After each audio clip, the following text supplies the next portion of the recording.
32장 히스기야 왕이 이처럼 본이 되는 행적을 남긴 이후 아시리아 왕 사네립이 유다를 공격했다. 그는 요새화된 성읍들을 포위하고 그것을 빼앗을 작정이었다. 예루살렘을 빼앗는 것이 사네립의 전략임을 알고 히스기야는 보좌관과 군 지도자들과 의논하여 성 밖의 물 공급을 모두 끊기로 했다. 그들은 그 방책을 좋게 여겼다. 많은 사람들이 몰려나가 샘을 막고 수로를 허물었다. 그들이 말했다. 아시리아 왕들이 쳐들어와서 이 물을 얻게 할 수는 없지 않은가. 히스기야는 또 성벽의 파손된 부분을 모두 보수하고 그 위에 방어망대를 쌓고 외곽으로 방벽을 쌓았다. 그리고 옛 다윗성의 방어시설 밀로를 보강했다. 그는 창과 방패 등 병기도 많이 만들었다.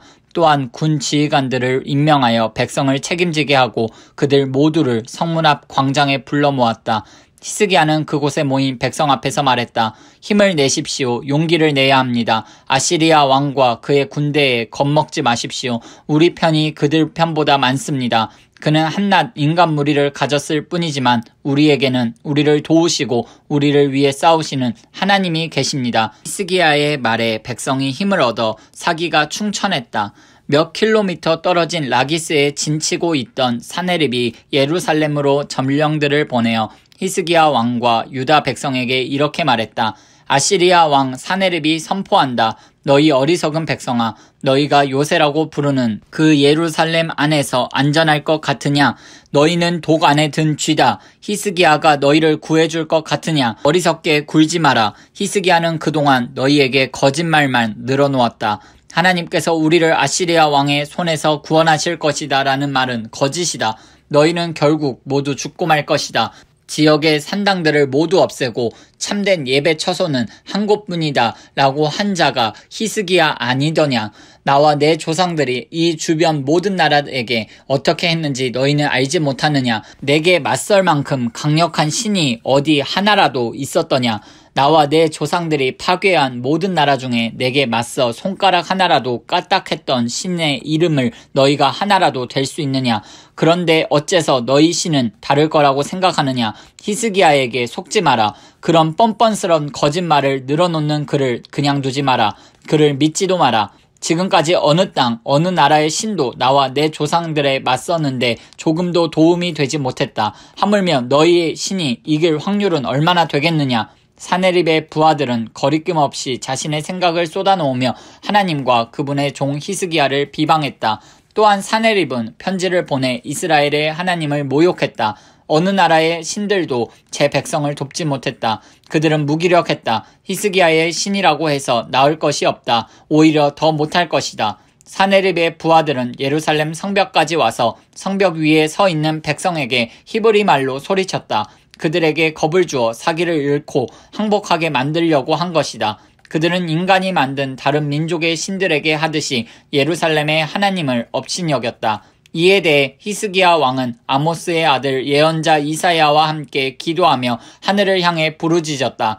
하나님께서 응답으로 천사를 보내셔서 아시리아 진의 모든 용사와 지휘관들을 다 쓸어버리셨다. 망신을 당한 사네립은 기가 죽어서 고국으로 돌아갈 수밖에 없었다. 그가 자기 신의 신전에 들어갔을 때 그의 친아들들이 그를 죽였다. 하나님께서는 이렇게 히스기야와 예루살렘 주민들을 아시리아 왕 사네립과 다른 모든 자에게서 구원하셨다. 그분은 계속해서 그들을 보살펴 주셨다. 사람들은 하나님을 예배할 예물과 유다 왕 히스기야에게 줄 값비싼 선물들을 가지고 예루살렘에 몰려들었다. 주변 모든 나라들이 깊이 감동했고 히스기야는 널리 명성을 얻었다. 얼마 후에 히스기야가 죽을 병이 들었다. 그는 하나님께 기도했고 확실한 표징을 받았다. 그러나 히스기야는 그 표징에 감사할 줄 모르고 교만해졌다.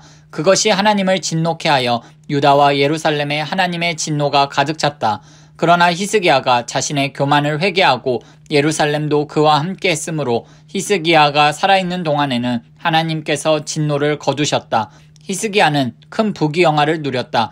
그는 모든 금과 은과 보석과 향료와 방패와 귀중품들을 보관할 장소와 곡식과 새 포도주와 올리브 기름을 저장해 둘 곳간, 여러 품종의 소들을 둘 외양간, 양떼를 둘 우리를 지었다.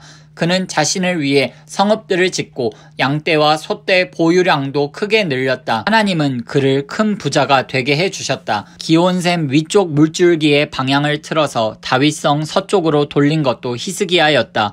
그가 손대는 일마다 다 잘 되었다. 그러나 바빌론 통치자들이 그 전에 있었던 하나님의 기적에 대해 알아보려고 사절단을 보냈을 때 하나님은 히스기야가 어떻게 하는지 보려고 그를 내버려 두셨다. 그의 마음을 시험하고자 하신 것이다. 히스기야의 나머지 역사와 충성된 생애는 유다와 이스라엘 왕 연대기에 나오는 아모스의 아들 예언자 이사야의 묵시록에 기록되어 있다. 히스기야가 죽자 사람들은 그를 다윗 왕 묘지의 위쪽에 묻었다.